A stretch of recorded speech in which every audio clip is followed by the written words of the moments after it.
your boy Brian Cotton. I'm not even gonna say it. Man, it's 31-7 right now at halftime. I'm debating on whether I want to watch this game or go to bed because I have work tomorrow morning. I got to get up at 6:30.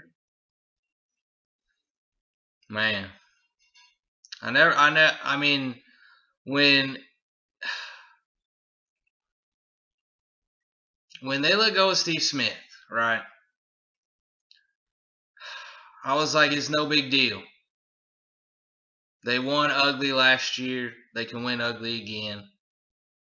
To get you some veterans that'll just make plays on third down, and it worked for 2 games.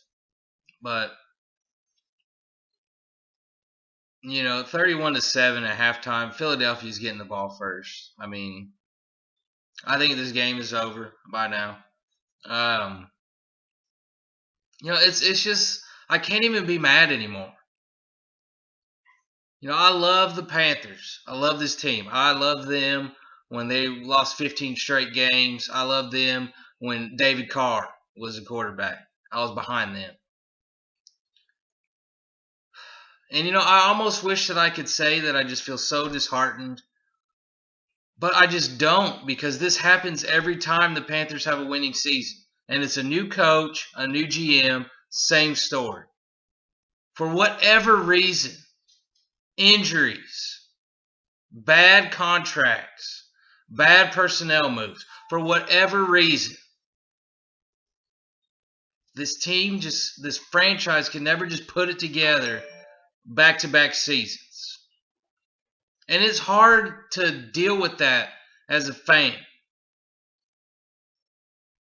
It's almost to the point where I don't want, of course I always want the Panthers to win, but I almost don't want them to, because I just set myself up for disappointment the next year.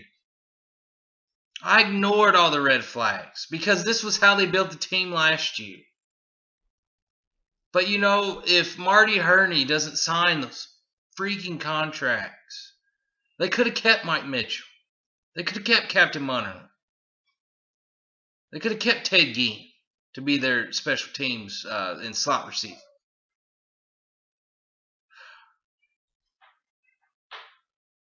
I think that's the one thing that they're missing.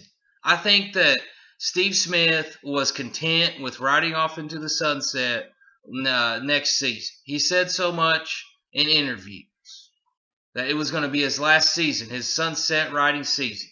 And I think he would have been content putting up the numbers that he did last year. Steve Smith, I really don't think still that Steve Smith is going to make that big of an impact on this team. And you can disagree with me, but Ted Ginn, I think that's the guy that we're missing because, I was hard on Ted Ginn. He did drop a lot of passes, but he was the only guy that could get open and make plays down the field. I thought Roman Harper and Thomas Deku, with Robert Lester and maybe Trey Boston subbing in every now and then, I thought that was going to be on par with Quentin Michael and Mike Mitchell, and obviously it's not. They can't cover a slot receiver. They're making Jordan Matthews look like Terrell Owens when he was with the Eagles. Wears the same number and everything. I thought I was watching T.O. the way he just lit up this secondary. And like I said, it's just been blown opportunities this whole season. And here was another one, Mark Sanchez. He's had that one good drive, but he's not playing that good. But the Panthers are still down 31-7 because they kicked to Darren Sproles right down the middle of the field. And, D'Angelo Williams fumbles. Cam Newton throws an interception, then throws a pick six. I'm not on this bandwagon that the Panthers just need to, just go one more year with Cam and then draft a quarterback next year and just use Cam as, on his franchise, basically his franchise season. I really believe Cam Newton is the future of this team. But you got to give him something.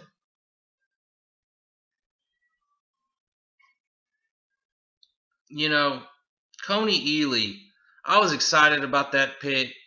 He could turn into something, but man, hindsight's always 2020. But man, they could use a guy like Morgan Moses or whatever his name is right now on that offensive line. They can't block anybody. And the Saints lose at home, which never happens. The Panthers had an opportunity tonight to get first place, as bad as they've been all season, and they're down 31-7 at halftime. This is the 6th game, I think, where it's over by the second quarter.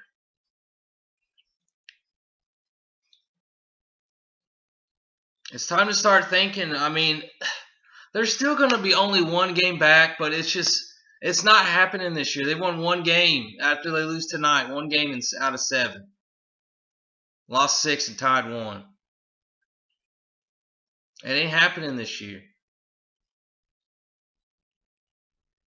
I mean, I don't know what else there is to say. I mean, I think Cam Newton is hurt. I think he's playing hurt. I think he's playing behind an offensive line that he don't trust. I think he's got receivers that he don't trust. I mean,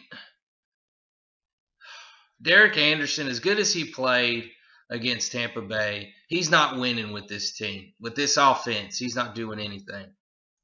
It's going to be the same thing with Derek Anderson. That offensive line is Swiss cheese. Anybody that thinks that Derek Anderson can lead this team to the playoffs at this point is delusional. It's easy to blame Cam Newton when he's throwing interceptions. But what else is he going to freaking do when he's got no offensive line and he's got no receivers? And Kelvin Benjamin's made some big plays, but I'm starting to get sick and tired of watching him dropping these passes, quitting on routes. I mean, I don't know. I mean, I'm out of. I mean, Stephen Hill on the practice squad, bring him in. Maybe he can, make some big plays with his speed. I know that he didn't have good years with the Jets, dropping passes. But Ted Ginn dropped passes, but his speed also, he made big plays. Bring Stephen Hill because he's better than Brenton Burson. Guarantee you that. And there's so many holes on this team now that I don't even know if they're even going to be competitive next year. And it's Cam Newton's franchise year next year. That's the only thing I'm banking on. Is that, I mean, I know that I'm saying that Derek Anderson can't lead this team. Cam Newton can't lead this team either. I'm almost to the point where I just want them to just call it a season. Cam, go get healthy. Next year's your franchise year. We'll try to get you some more weapons, and we'll run with you next year. I almost think that they're at that point because Cam Newton's not right. His confidence is going down. The fan base's confidence in him is going down. There's no morale on this team. And their schedule looks easy, but damn, the Panthers are as bad as the teams that they're getting ready to play. So who knows what's going to happen. But anyway, it's your boy Brian Cotton. I'm not going to say it. If you're going to watch the game, try to enjoy the second half. I'm going to bed. I'll see y'all later.